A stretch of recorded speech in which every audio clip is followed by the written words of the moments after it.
ஆண்டவராகிய இயேசுவின் நாமத்தில் உங்களை சந்திப்பதிலே மகிழ்ச்சி அடைகிறேன். ஆண்டவர் உங்களோடு கூட இருந்து உங்களையும் உங்களுடைய குடும்பத்தையும் அவர் ஆசீர்வதித்து அவர் நடத்துவாராக.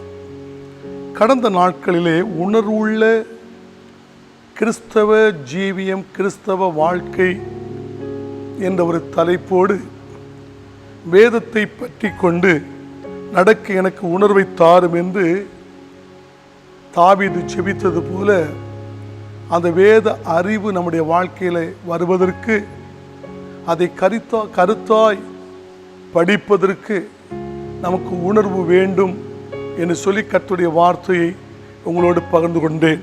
அது மாத்திரமல்ல, தங்கள் குற்றங்களையும் பிழைகளையும் ஆராய்ந்து செய்த தவறுகள் தப்பிதங்களை ஆராய்ந்து அறிவதற்கு ஆண்டவரே நல்ல ஒரு உணர்வை எனக்கு தாரும் என்று சொல்லி 2 வார்த்தையோடு இந்த கர்த்தருடைய வார்த்தையை நான் நேற்று முடித்தேன். இன்று இந்த நாட்கள் உங்களுக்கு நான் கொடுக்க போகிற அந்த செய்தியினுடைய சில தலைப்பு என்ன? தேவனை நன்றியோடு துதித்து சோத்தரித்து மகிமைப்படுத்த நல்ல ஒரு உணர்வுள்ள ஒரு இருதயம் நமக்கு வேண்டும் என்று சொல்லி ஆண்டவன் நம்மிடத்தில் என்ன செய்கிறார்? விரும்புகிறார். இந்த உலகத்தையும் இந்த உலகத்தினுள்ளே அண்ட சராசங்களையும் படைத்த நம்முடைய பரம தகப்பன் நம்மிடத்தில் விரும்புகிற காரியம் என்ன? அவரை மகிமைப்படுத்துவதை, அவரை சோத்திரம் பண்ணுகிறதை ஆண்டவர் விரும்புகிறார். வேதம் சொல்லுகிறது, சோத்திர பலியிடுகிறவன் கர்த்தரை மகிமைப்படுத்துகிறான் என்று சொல்லப்பட்டிருக்கிறது. சோத்திரத்தினாலே கிருபை பெருகி வருகிறது என்று ஆண்டுடைய வார்த்தை நமக்கு ஆழமாக எழுதப்பட்டிருக்கிறது. அன்பு தேவனுடைய பிள்ளைகளே, நாம் சோத்திர பலி நம்முடைய வாழ்க்கையிலே கர்த்தர் விரும்புகிறார்.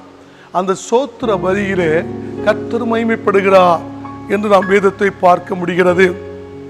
பாருங்கள், ஒரு நிமிஷத்திற்கு 60 நொடிகள் இருக்கிறது. இந்த 60 நொடிகளிலே அதை பார்த்தால் 60 சோத்திரம் பண்ணி விடலாம். சோத்திரம் சோத்திரம் சோத்திரம் சோத்திரம் சோத்திரம் என்று சொல்லி ஒரு நிமிஷத்திற்கு 60 சோத்திரம் பண்ணலாம். அதே நேரத்தில் 10 நிமிஷத்திற்கு 600 சோத்திரம் பண்ணி விடலாம். 20 நிமிஷத்திற்கு 1200 சோத்திரம் பண்ணி விடலாம். அரை மணிக்கூருக்கு 1800 சோத்திரம். இதை நீங்கள் கூட்டி போனால் அந்த சோத்திரத்தினுடைய மகிமை உங்களுக்கு தெரியும். அதான் அந்த சோத்திரத்தினாலே நம்ம எவ்வளவு தூரம் கர்த்தரை துதிக்கின்றோமோ, எவ்வளவு தூரம் சோத்தரிக்கின்றோமோ, எவ்வளவு தூரம் கர்த்தரை மகிமைப்படுத்துகிறோமோ, அவ்வளவு தூரம் இந்த சரீரத்திலே கர்த்தர் மகிமை அடைகிறார். இந்த சரீரத்துக்கு ஒரு புதிய பலனை கொடுக்கிறார். அதுதான் ஆண்டவர் தெளிவாக நமக்கு சொன்னார், சோத்திர பலியிடுகிறவன் என்னை மகிமைப்படுத்துகிறான். சோத்திரத்தினாலே சோத்திரம் பண்ணுகிற சரீரத்துக்குள்ளே தேவனுடைய கிருபை அதிகமாக பெருகி வருகிறது. அந்த கிருபை பொங்கி பொங்கி வழிய நம்முடைய வாழ்க்கையில வேண்டிய நன்மையான ஆசீர்வாதத்தையும் மேன்மையான ஆசீர்வாதத்தையும் கர்த்தர் நமக்கு அனுதினமும் கொடுத்து கொண்டே இருப்பார். அந்த கிருபை பெருக பெருக பெருக ஆவிக்குரிய ஆசீர்வாதங்கள் நமக்கு பெருகும். அந்த கிருபை பெருக பெருக பெருக பூமிக்குரிய ஆசீர்வாதம் நம்முடைய வாழ்க்கையிலே பெருகி வரும். அது மாத்திரமல்ல, அந்த கிருபை பெருக பெருக பெருக நம்மளை அநேக ஜனங்கள் கண்டு தேவனுடைய பிள்ளை என்று சொல்லத்தக்க அந்த முக சாயலை கர்த்தர் என்ன செய்வார்? மாற்றி விடுகிறார். அப்படிப்பட்ட அந்த தேவ கிருபை நம்முடைய வாழ்க்கையிலே தேவைப்படுகிறது. அப்போஸ்தலனாகிய பவுல் அந்த ரோம சபைக்கு எழுதுகிறான். அந்த ரோமாபுரிக்கு அவன் எழுதும் பொழுது என்ன செய்யலாம்? அந்த முதல் அதிகாரத்திலே 21ஆம் வசனத்தை நாம் ஆழமாக படித்து பார்க்கும் பொழுது 21ஆம் வசனம் என்ன சொல்கிறது? அவர்கள் தேவனை அறிந்தும், யாரு? இந்த அநேக ரோமாபுரியில் உள்ள ஜனங்கள் தேவனை என்ன செய்தார்கள்? அதிகமாக அறிந்தார்கள். அவரை தேவன் என்று மகிமைப்படுத்தாமலும் சோத்தறியாமலும் இருந்து தங்கள் சிந்தனைகளினாலே வீணர்களானார்கள். உணர்வில்லாத அவருடைய இருதயம் இருளடைந்தது என்று சொல்லி கர்த்தருடைய வார்த்தை இங்கு இருக்கிறது. உணர்வுள்ள கிறிஸ்தவ ஜீவியம், உணர்வுள்ள வாழ்க்கை இதான் பேசுகிறேன். அந்த ஜனங்கள், ரோமாபுரியில் உள்ள ஜனங்கள், அந்த ரோம சபையில் உள்ள ஜனங்கள் அதிகமாக சோத்தரித்து கர்த்தரை துதித்து அவரை மகிமைப்படுத்தி நாட்கள் போக போக போக உலகத்தில் சொல்லுவாங்க, இந்த கழுதை தேஞ்சி கட்டடம்பா போனது போல இன்னைக்கு ஜெபம் இல்லை, வேத வாசிப்பு இல்லை, கர்த்தருக்கு பயப்படுகிற பயம் இல்லை. இப்படிப்பட்ட அனுபவங்கள் என்ன செய்து விட்டது? அந்த ரோம சபைக்குள்ளே உருவானதை அறிந்த ஆண்டவர் பவுல் மூலமாக ஒரு எச்சரிப்பை கொடுக்கிறார். என்ன எச்சரிப்பை கொடுக்கிறார்? அவர்கள் தேவனை அறிந்தும், ஜனமே தேவனை அறிந்தாய், உண்மையிலே இவர்தான் உண்மையான தெய்வம் என்று நீ அறிந்தும் அவரை தேவன் என்று நீ மகிமைப்படுத்தாமலும், தேவன் என்றும் நீ மகிமைப்படுத்தாமல், ஆனா வேதம் சொல்லுகிறது இந்த உலகத்திற்கு மகிமைக்குரியவர் உடைய ஆண்டவராய் இயேசு மாத்திரம்தான். இந்த உலகத்திலே தேவன் ஆண்டவராய் இயேசு மாத்திரம்தான். வேதம் சொல்லுகிறது அவர்கள் தேவனை அறிந்தும் அவரை தேவன் என்று மகிமைப்படுத்தாமலும் சோத்தறியாமலும் இருந்து, மகிமைப்படுத்துவது சோத்திரம் பண்ணுவது, சோத்திரம் பண்ணாமலும் இருந்து தங்கள் சிந்தனைகளினாலே என்ன செய்து விட்டார்கள்? வீணரானார்கள். உணர்வில்லாத அவருடைய இருதயம் என்ன செய்து விடுகிறது? இருளடைந்து விடுகிறது. இன்னைக்கு உலகத்திலே பார்க்கும் பொழுது மக்களுடைய வாழ்க்கையிலே ஆண்டவர் தான் மனுஷனுக்கு ஜீவன் இருப்பது போல நம்மை படைத்த ஒரு தெய்வத்திற்கு ஜீவன் இருக்கிறது என்று ரோம சபையில் உள்ள ஜனங்கள் அறிந்தார்கள். அறிந்தவர்கள் என்ன செய்தார்கள் தெரியுமா? அவர்கள் தங்களை ஞானிகள் என்று சொல்லியும் பைத்தியக்காராய் இருக்கிறார்கள். தங்களை ஞானி என்று சொல்லுகிறார்கள். வேதம் சொல்லுகிறது, அறிவில்லாத மனுஷன் அழிந்து போகிற மிருகத்திற்கு ஒப்பாயிருப்பது போல இந்த ஜனங்கள் தங்களை ஞானி என்று சொல்லுகிறார்கள். அவைகளிலே தேவனை இயேசுதான் தெய்வம் என்று அறிந்தார்கள். அறிந்து தேவனை மகிமைப்படுத்தாமலும் சோத்தறியாமலும் இருந்து தங்கள் சிந்தனைகளினாலே வீணர்களாக இருக்கிறார்கள். உணர்வில்லாத அவருடைய இருதயம் இருளடைந்து விட்டது. அந்த இருள் அடைந்த உடனே அவர்கள் தங்களை ஞானிகள் என்று சொல்லியும் பைத்தியக்காரர்களை போல இருக்கிறார்கள். அந்த 1:22 தங்களுடைய ஞானிகள் என்று சொல்லியும் எப்படி பைத்தியக்காரர்களாக மாறிவிடுகிறார்கள்? அழிவில்லாத தேவனுடைய மகிமையை அருமை, அந்த உலகத்திலே இயேசு கிறிஸ்துவுக்குள்ள மகிமை மாத்திரம் இந்த உலகத்தில் அழிந்து போவதே இல்லை. அழிவில்லாத தேவனுடைய மகிமையை அறிவுள்ள மனுஷர்கள், மிருகத்திற்கு 5 அறிவு, மனுஷனுக்கு 6 அறிவு, கேட்பதற்கும் கேட்டு பேசுவதற்கும் திறமை இருக்கிறது மனுஷனுக்கு. அந்த அறிவு மிருகத்திற்கு இல்லை. ஆனால் அறிவுள்ள மனுஷன்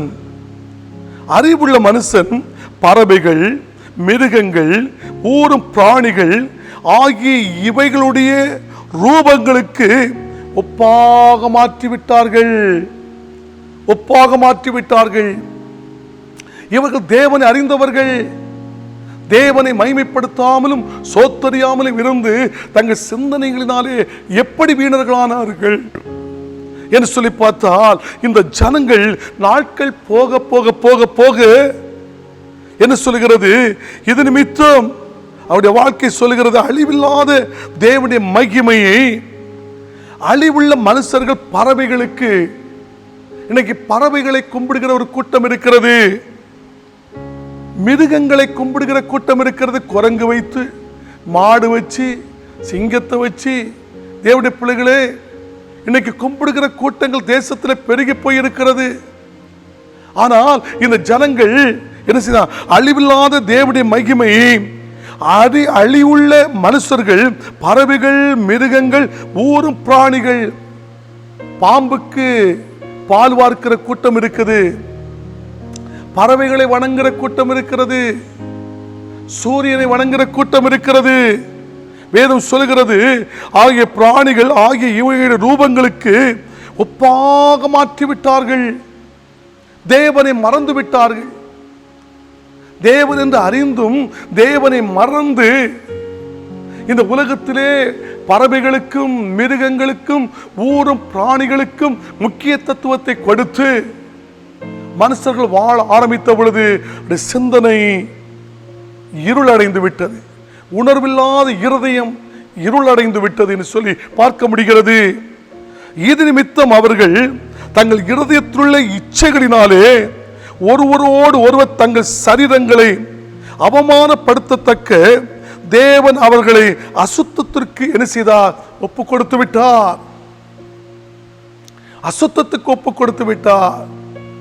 பல நாட்கள் தேவன் எச்சரித்தும் கீழ்ப்படியாத அந்த பட்சத்திலே அந்த உணர்வில்லாத இருதயத்தை ஆண்டவரை மறந்து அவரை சோத்தறியாமலும் துதியாமலும் அவரை மகிமைப்படுத்தாமலும் இருந்து தங்களுடைய சிந்தனைகளினாலே ஒரு வீரர்களான மாறின பொழுது அந்த இருதயம் எப்படி இருளடைகிறது என்று சொல்லி பார்க்கும் பொழுது சரீரத்தின் அவமானப்படுத்தத்தக்க தேவன் அவர்களை அசுத்தத்திற்கு ஒப்பு கொடுத்து விட்டார். ஒப்பு கொடுத்து விட்டார். தேவனுடைய சத்தியத்தை அவர்கள் பொய்யாக மாற்றி சிருஷ்டிகளை தொழுது சேவியாமல்,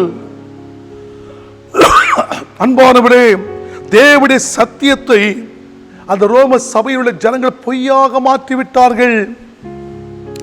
சிருஷ்டிகளை, அதாவது உலகத்தை சிருஷ்டித்தவரை தொழுது சேவியாதபடிக்கு சிருஷ்டியை தொழுது சேவித்தார்கள். மனுஷனால் சிருஷ்டிக்கப்பட்ட சொரூபங்கள், ஆடுகள், மாடுகள், ஊரும் பிராணிகள், மனுஷனால் செய்யப்பட்ட சொரூபத்தை இவர்கள் என்ன செய்தார்கள்? அது தேவனுடைய சத்தியத்தை அவர்கள் பொய்யாக மாற்றி சிருஷ்டிகரை தொழுது சேவியாமல் சிருஷ்டியை தொழுது சேவித்தார்கள். அவரோ என்றென்றைக்கும் சோத்தரிக்கப்படத்தக்கவர் என்று சொல்லி மறந்து விட்டார்கள். அன்பான தேவனுடைய ஜனமே, உன் வாழ்க்கையில ஆண்டவரை துதிப்பதற்கு உனக்கு உணர்வு இருக்கிறதா? ஜெபிப்பதற்கு உணர்வு இருக்கிறதா? கர்த்தர் உன்னை அறிந்து உன்னை உயர்த்தி வைத்ததை ஆண்டவரை நினைத்து உணர்வோடு கர்த்தரை மகிமைப்படுத்துகிறீர்களா? வேதம் சொல்லுகிறது, கர்த்தருடைய பிள்ளைகளே, உபாகமும் 29 அதிலே 3-4 வசனம் என்ன சொல்லுகிறது? கர்த்தர் செய்த பெரிய சோதனைகளையும் பெரிய அடையாளங்களையும் அற்புதங்களையும் கண்ணார கண்டீர்களே, கண்டீர்களே என்று சொல்லப்பட்டிருக்கிறது. ஆண்டவர் செய்த அற்புதங்கள், அந்த சோதனையின் மத்தியிலும் வேதனைகள் மத்தியிலும் பெரிய அடையாளங்களையும் அற்புதங்களையும் அவர் செய்ததை கண்ணார கண்டீர்களே. உங்களுக்கு எத்தனை அற்புதங்களை செய்திருக்கிறார், எத்தனை அதிசயங்களை கர்த்தர் செய்திருக்கிறார். இவ்வளவு அற்புதங்களையும் அடையாளங்களையும் செய்ததையும் அல்லது மற்றவர்களுக்கு ஆண்டவர் செய்ததையும் நீ அறிந்திருக்கிறீர்களே. அறிந்தும் ஆகிலும் 4ஆம் வசனம், ஆகிலும் கர்த்தர் உங்களுக்கு உணரத்தக்க இருதயத்தையும் காணத்தக்க கண்களையும் கேட்கத்தக்க காதுகளையும் இந்நாள் வரைக்கும் கொடுக்கவில்லை என்று பார்க்கிறது. இன்னைக்கு உண்மையாய் ஜனங்கள், கர்த்தர் உணரத்தக்க ஜனங்களுக்குள் இருதயம் இல்லை, காணத்தக்க கண்கள் இல்லை, கேட்கத்தக்க காதுகள் இல்லை. இதான் உணர்வில்லாத இருதயம். எத்தனையோ செய்திகளை கேட்கிறார்கள், எத்தனையோ செய்திகளை கேட்டும் தேவ பிள்ளைகளே, மக்களுடைய வாழ்க்கையிலே உணரத்தக்க இருதயம் இல்லை, காணத்தக்க கண்கள் இல்லை. இந்த இருதயம் இருளடைந்திருக்கிறது, கண்கள் குருடாய் போய் கிடக்கிறது. அது மாத்திரமல்ல, கேட்கத்தக்க காதுகள் இல்லை. மனுஷனுடைய வாழ்க்கையில காண முடியல. ஆண்டவருடைய உண்மையான சத்தியத்தை உண்மையான மனுஷன் காதுக்கு கேட்கும். ஆனால் எந்த உணர்வில்லாத இருதயம் இருக்கிறதோ அவனுடைய வாழ்க்கையிலே என்ன செய்கிறது? இருதயத்தையும் காணத்தக்க கண்களையும் கேட்கத்தக்க காதுகளையும் கர்த்தர் கொடுத்தும் இந்த காதுகளை பரிசுத்த வார்த்தைக்கு திறக்காவிட்டார், இந்த கண்களை பரிசுத்தத்துக்கு நேராக பார்க்காவிட்டால், இந்த இருதயத்தை நீ பரிசுத்தத்துக்கு உடைய தூய்மையை நீ ஒப்புக் கொடுக்காவிட்டால், வேதம் சொல்லுகிறது அந்த சிந்தை, அதுதான் உணர்வில்லாத இருதயம். உணர்வில்லாத இருதயம். ஆண்டவரே, தேவனை நன்றியோடு துதித்து சோத்தரித்து மகிமைப்படுத்த ஆண்டவரே எனக்கு நல்ல ஒரு இருதயத்தை எனக்கு தாரும், நல்ல ஒரு இருதயத்தை ஆண்டவரே எனக்கு தாரும் என்று சொல்லி கேட்க வேண்டும். அவரை தேவனை எப்பொழுதுமே நாம் துதிக்க வேண்டும், தேவனை நாம் எப்பொழுதும் சோத்தரிக்க வேண்டும், அவரை நாம் எப்பொழுதுமே மகிமைப்படுத்த வேண்டும். அப்படிப்பட்ட ஒரு உணர்வுள்ள, ஒரு நன்றி உள்ள ஒரு இருதயத்தை ஆண்டவர் எனக்கு தாரும் என்று சொல்லி நீங்க ஜெபிக்க வேண்டும். ஒன்று. இரண்டாவது, நம்முடைய முடிவை சிந்திப்பதற்கான ஒரு உணர்வை ஆண்டவரிடத்தில் கேட்க வேண்டும்.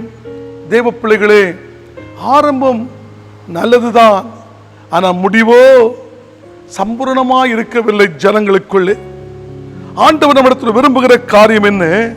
ஆண்டவரே, நம்முடைய முடிவை சிந்தித்துக் கொள்ள எனக்கு உணர்வு வேண்டும் என்று நீங்கள் ஜெபித்திருக்கிறீர்களா? சற்று சிந்தித்து பாருங்கள். என்றால் நீங்கள் கேட்டது உண்டா? ஆண்டவரே, எனது முடிவை சிந்தித்துக் கொள்வதற்கு எனக்கு உணர்வை தாரும், அன்னதினம் என்னுடைய முடிவை சிந்தித்துக் கொள்வதற்கு உணர்வை தாரும் என்று சொல்லி நாம் கேட்டது உண்டா? அன்பானவளே, ஒரு மனுஷன் கேட்டான், ஆண்டவரே என்னுடைய முடிவை சிந்திக்க எனக்கு உணர்வை தாரும் என்று தேவனை அறிந்த ஒரு மனுஷன் கேட்கிறான். அது என்ன? என்னாகும் 23ஆம் அதிகாரத்திலே அது 10ஆம் வசனம் சொல்லுகிறது. 23:10 நீங்கள் படித்து பார்க்கும் பொழுது என்ன சொல்லுகிறது? யாக்கோபின் தூளை எண்ணத்தக்கவன் யார்? யாக்கோபின் தூளை எண்ணத்தக்கவன் யார்? அவன் வெறுமையாக சென்றான், பரிவாரத்தோடு வந்தான். யாக்கோபுக்கு மிகுந்த ஆசீர்வாதம் இருந்தது, மேன்மை இருந்தது. அந்த யாக்கோபின் தூளை எண்ணத்தக்கவன் யார்? இஸ்ரவேலின் கால் பங்கை எண்ணுகிறவன் யார்? தேவ பிள்ளைகளே, எண்ணுவது யார் என்று சொல்லி இது யார் சொல்லுகிறார் தெரியுமா? ஒரு அருமையான ஒரு தீர்க்கதரிசி சொல்லுகிறார். தீர்க்கதரிசி. ஆண்டவர் அந்த தீர்க்கதரிசிக்கு என்ன அதிகாரம் கொடுத்திருந்தார் தெரியுமா?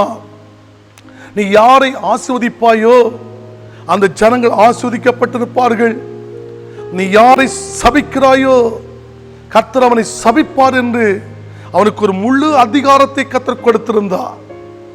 இந்த அதிகாரத்தை பெற்ற பிழையாம் என்ன செய்யறான் தெரியுமா?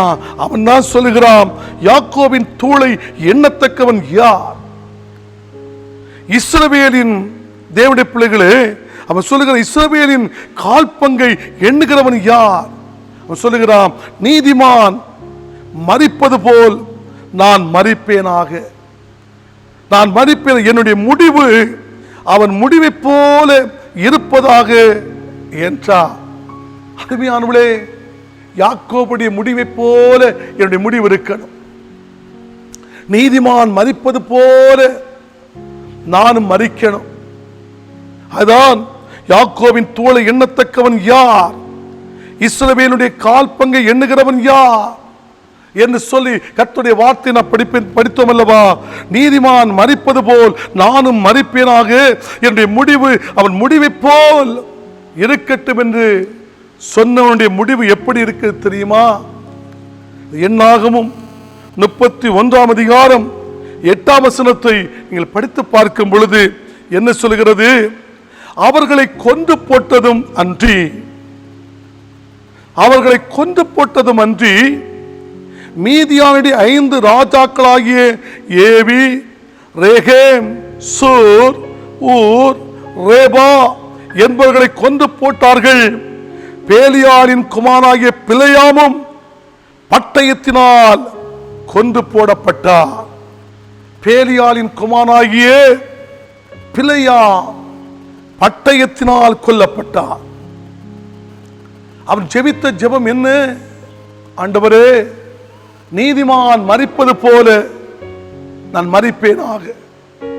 நீதிமானுக்கு எப்படி மரணம் வந்ததோ, அந்த யாக்கோபுக்கு எப்படி ஒரு அருமையான ஒரு மரணம் இருந்ததோ, அதுபோல மரிப்பேனாக என்று விரும்பினவன், முடிவை எதிர்பார்த்தவன். அப்படிதான் அந்த வார்த்தை என்ன செய்தது?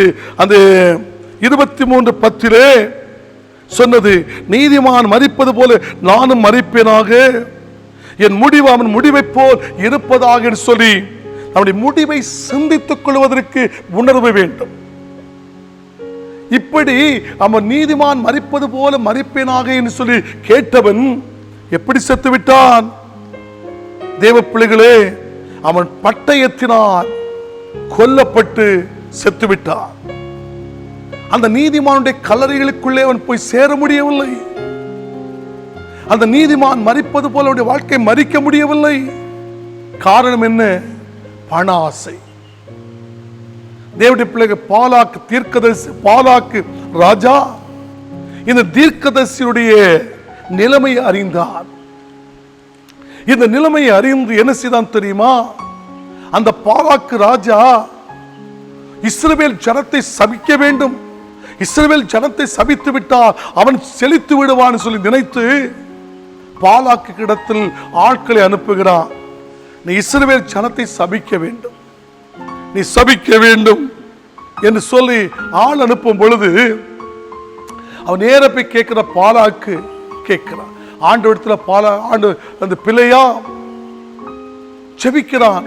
ஆண்டு பாலாக்கு ராஜா ஆள் அனுப்பி என்னை வரவழைத்திருக்கிறான், நான் போகலாமா என்று சொல்லி கேட்ட உடனே ஆண்டு சொல்லுகிறார், போக வேண்டாம், போக வேண்டாம் என்று சொல்லி அவர் கேட்கிறான். அன்பு தேவனுடைய பிள்ளைகளே, போக வேண்டாம் என்று சொல்லி அவன் கேட்டான். ஆண்டுடைய வார்த்தை கேட்ட உடனே இவர் சொல்லுகிறான், நான் தேவனிடத்திலே போய் கேட்டேன், தேவன் சொல்லிவிட்டார், நீ போக வேண்டாம் என்று சொல்லிவிட்டார், நான் வருவது இல்லை.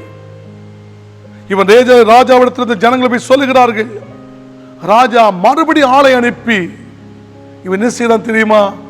அந்த பிள்ளையாமிட்டு ஆட்களை அனுப்பி கேட்கும் பொழுது இந்த பிள்ளையாம் கேட்க ஆரம்பிக்கிறான். ஆண்டவரிடத்தில், ஆண்டவரே மறுபடி ஆளை அனுப்பி இருக்கிறான், போகலாமா? கர்த்தர் சொல்ல, போ.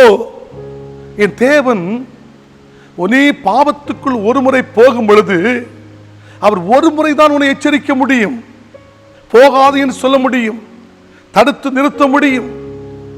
ஆனால் அதற்கு மீறி நீ கேட்டார், நீ போயின்னு சொல்லுவார், நீ செய்யன்னு சொல்லுவார், செய்யன்னு சொல்லுவார். ஆனால் இவன் புறப்பட்டு போகும் பொழுது இவன் ஏறி இருந்த கழுதை என்ன செய்தது? அங்கிங்குமாக ஓடுகிறது. ஏன்? தேவனால் அனுப்பப்பட்ட தூதர்கள் வழியில் நிற்கிறார்கள். ஆனால் பிள்ளையாமுடைய கண்கள் அடைபட்டு விட்டது. அந்த தீர்க்கதரிசியுடைய கண்கள் அடைபட்டு விட்டது. ஆண்டவருடைய சத்தத்தை மறந்து விட்டான்.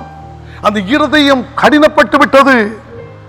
இருதயம் கடினப்பட்டு அந்த என்ன செய்தான் தெரியுமா? அந்த கழுதை அங்கிங்குமாக உரசும் பொழுது கழுதை அடிக்கிறான், கழுதை அடிக்கிறான். தேவ பிள்ளைகளே, திடீரென்று கர்த்தர் கழுதையின் வாயை திறந்தார். அந்த மதிகட்ட தீர்க்கதரிசி தவறான பாதைக்கு போகும் பொழுது கழுதையின் வாயை கர்த்தர் திறந்து கழுதை பேச ஆரம்பித்தது. நான் இதுவரையிலும் நீ என்னை ஏறி இருந்த நாட்களிலிருந்து இப்படிப்பட்ட சம்பவங்கள் என்றாவது உனக்கு சம்பவித்தது உண்டா? சம்பவித்தது உண்டா?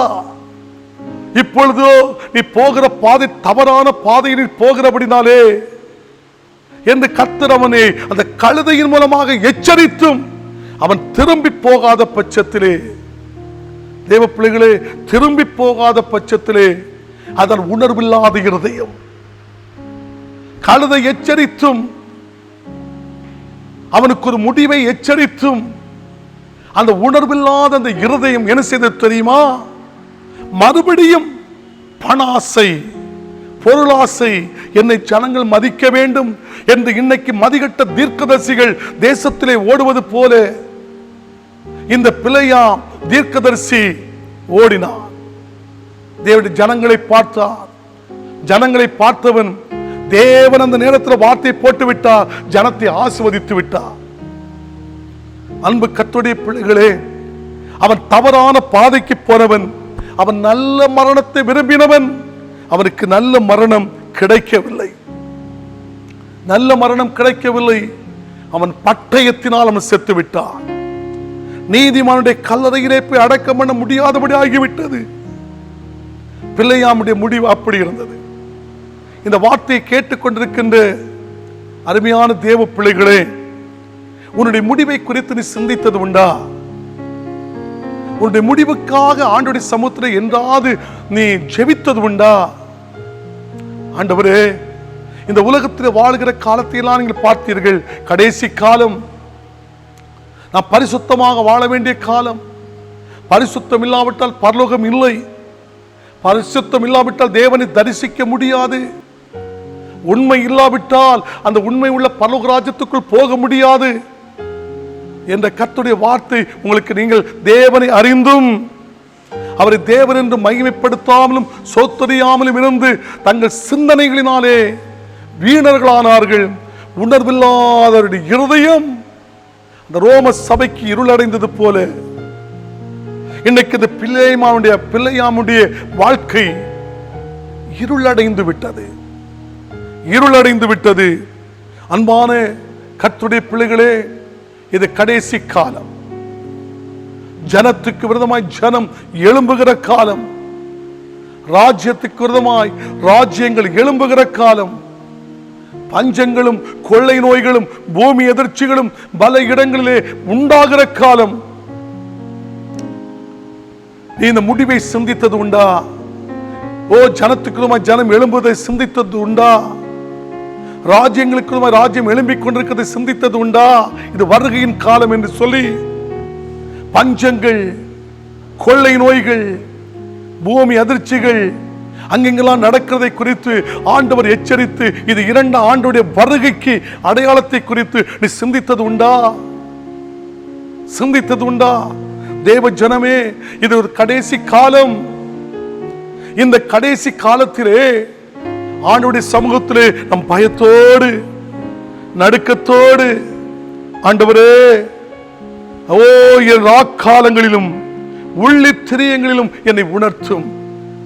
அன்றைய பகல் வேளையிலும் ராக்காலத்திலும் ஆண்டவரே உம்மை மகிமைப்படுத்த, உம்மை சோத்தரிக்க ஆண்டவரே எனக்கு உணர்வை தாரும், ஒரு உணர்வை தாரும் ஆண்டவரே என்று சொல்லி நாம் கேட்க வேண்டியது அவசியமாக இருக்கிறது. அன்பானவர்களே, எல்லாரும் கண்களை மூடுவோமா, ஜெபிப்போமா. நன்றியோடு கர்த்தர், முதலாவது வேதத்தை பற்றி கொண்டிருங்கள், அதற்கு உணர்வை தாரும். தங்கள் குற்றங்களும் குறைகளையும் அறிந்து நான் தேசத்தில் வாழ்வதற்கு உணர்வை தாரும். மூன்றாவது, ஆண்டவரே, நன்றியோடு உம்மை துதித்து சோத்தரித்து உம்மை மகிமைப்படுத்துவதற்கு நல்ல ஒரு இருதயத்தை எனக்கு தாரும். நான்காவது, நம்முடைய முடிவை சிந்தித்துக் கொள்வதற்கு ஆண்டவரே எனக்கு உணர்வை தாரும் ஆண்டவரே என்று சொல்லி கேட்போமா. பரிசுத்தம் அன்பு நிறைந்த நல்ல ஆண்டவரே, நல்ல ஒரு உணர்வை எங்களுக்கு தந்து நீர் வழி நடத்தும். இயேசுவின் நாமத்தில் ஜெபிக்கிறோம் நல்ல பிதாவே, ஆமென், ஆமென், ஆமென். கர்த்தர் உங்களை ஆசீர்வதித்து கர்த்தர் உயர்த்துவாராக. ஆமென்.